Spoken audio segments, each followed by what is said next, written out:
ফিরে এলাম বিরতির পর। আপনারা দেখছেন ধর্মযুদ্ধ 2024।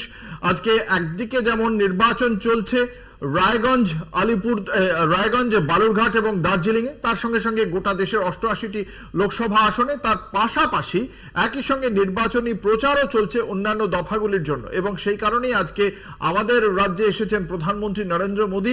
তিনি মালদায় ইতিমধ্যে একটি সভা করেছেন এবং সেই সভা থেকে ইন্ডিয়া জোটকে নিশানা করেছেন প্রধানমন্ত্রী। কি বলেছেন ইন্ডিয়া জোটকে নিশানা করে আমরা শোনাবো।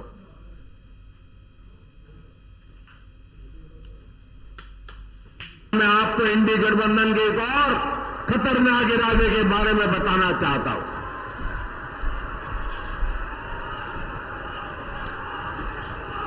इंडी गठबंधन वाले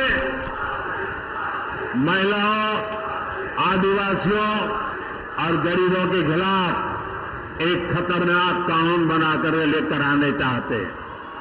इस कानून में महिलाओं का मंगलसूत्र, आदिवासी महिलाओं के गहने, हर किसी की प्रॉपर्टी जांच कराने का ये कांग्रेस वालों ने ऐलान किया है।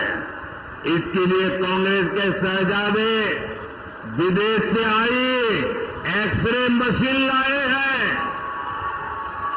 वो पूरे देश में सबका एक्सरे कर देंगे।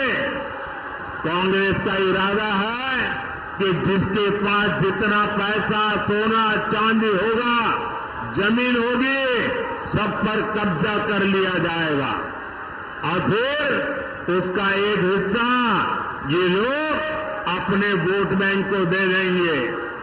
ये कांग्रेस ने घोषणा की है, लेकिन मजा देखिए, टीएमसी वाले भी उसके खिलाफ एक शब्द नहीं बोलते हैं।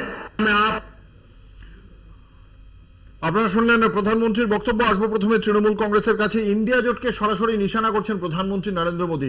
কি কারণ? আদৌ কি আপনাদের এই জোটকে ভয় পাওয়ার কোনো কারণ আছে বিজেপিরা? আপনারা কি বলছেন? না, প্রথম কথা হচ্ছে খুবই লজ্জাজনক যে প্রধানমন্ত্রী এইভাবে ডাহা মিথ্যাচার করছেন। একজন প্রধানমন্ত্রী 10 বছর দেশের শাসন ব্যবস্থা চালিয়েছেন, ফেল করেছেন কিন্তু শাসন ব্যবস্থা চালিয়েছেন। তারপরে উনাকে এইসব মিথ্যাচার করতে হচ্ছে। উনি বিদেশ থেকে পেগাসাস এনেছেন বলে আরেকজনের নামে একটা মিথ্যা এক্সরে মেশিন বিদেশ থেকে এনেছেন, তাহলে উনি ধরলেন না কেন? এয়ারপোর্ট তো উনার অধীনস্থ, বিদেশ মন্ত্রক তো উনার অধীনস্থ, কেন্দ্রীয় যে বাহিনী সিআইএসএফ হোক, সিআরপিএফ হোক, যারা এয়ারপোর্টে থাকে, যারা সি পোর্টে থাকে, যারা রাস্তাঘাট ম্যান করে, বর্ডারে উনার বিএসএফ, তো উনি ধরেননি কেন? এক্সরে মেশিন যদি এরকম কিছু এসে থাকে, মিথ্যাচার করছেন। কিছুদিন আগে বলছিলেন 400 পার, এখন 400 পার নিজের মুখে আর আনতে লজ্জা পাচ্ছেন উনি। তার কারণ হচ্ছে মাটিতে যে মানুষ যেই প্রথম ফেজে যেই পরিচয় দিয়েছে, যে উত্তর দিয়েছে, তাতে উনার বোধহয় মানসিক কোনোভাবে ব্যালেন্সটা এদিক ওদিক হয়ে গেছে। কারণ হচ্ছে উনি বারবার এরকম ভাবে মিথ্যাচার করছেন। না কিষাণুদা, ব্যাপারটা হচ্ছে গিয়ে যে কিষাণুদা খুব সুচতুর ভাবে আসল পয়েন্টটা থেকে ডাইভার্ট হয়ে গেল, কিন্তু আসল কথাটার অ্যান্সার দিল না। যেটা বক্তব্য হচ্ছে যে কংগ্রেসের ম্যানিফেস্টোতে সরাসরি লেখা আছে ইনহেরিটেন্স ট্যাক্সের কথা।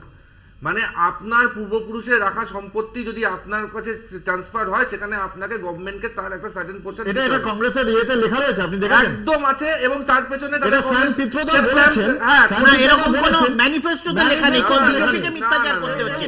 কিন্তু আমি একটা কথা বলতে পারি, 1 মিনিট ভাই, তুই বলবি, আমি জাস্ট 1 মিনিট চেয়ে নিচ্ছি। এই ইনহেরিটেন্সের কথা কিন্তু অরুণ জেটলি বলেছিল এবং তৎকালীন মন্ত্রী যে রাজনাথ সিং এর ছেলে জয়ন্ত সিনহা, তিনি সেটাকে সমর্থন জানিয়েছিলেন এবং সেই টুইটটাকে সমর্থন জানিয়ে অমিত মালব্য। তো এই মিথ্যাচারটা বিজেপি করলে হবে না, ধরা পড়ে গেছে। 2012 পি চিদম্বরম প্ল্যানিং কমিশনে এটা ইনহেরিটেন্স ট্যাক্স পেশ করে। 1963 সালে এবং 1974 সালে কম্পালসারি ডিপোজিট স্কিম নামে এইরকম একটা ইনহেরিটেন্স ট্যাক্স তৈরি করেছিল কংগ্রেস সরকার। কংগ্রেস সরকারের ইতিহাস আছে। আপনারা সরাসরি, আমি বলতে দিন, আমি আপনার সময় বলিনি, আপনারা সরাসরি দাঁড়িয়ে বলুন যে আপনারা এই কংগ্রেসের এই যে ঘোষণা, এর সাথে আপনারা সহমত পোষণ করছেন কি করছেন না। তৃণমূল তো বলতে পারছে না, কেন মনমোহন সিং 2006 বলেছিল যে সম্পত্তি দেশের ওয়েলথের উপরে প্রথমের অধিকার হচ্ছে দেশের একটা বিশেষ সম্প্রদায়, এবং সেই কথাটি আচ্ছা আমি বলছি এটাকে না না মিথ্যাচার করা হচ্ছে, ওদের রাশি গালবি সেটা বলেছে যে না না না আচ্ছা এক মিনিট বিজেপি বলছে যে ওরা নাকি 400টা সিট পাবে, গতবার 300টা পেয়েছিল কংগ্রেস, 10% কম সিট পেয়েছিল। যদি বিজেপির 400টা নিয়ে কনফিডেন্স থাকে তাহলে কংগ্রেস এবার 5% এর নিচে চলে যাবে। তারপরে কংগ্রেসের ম্যানিফেস্টোটাকে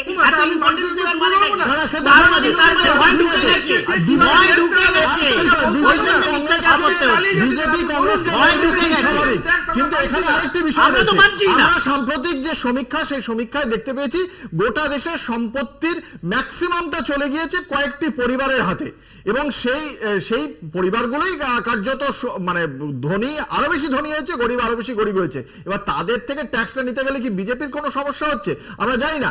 আমরা সেই আলোচনায় ফিরবো একটা ছোট্ট বিরতির পর, সঙ্গে থাকুন।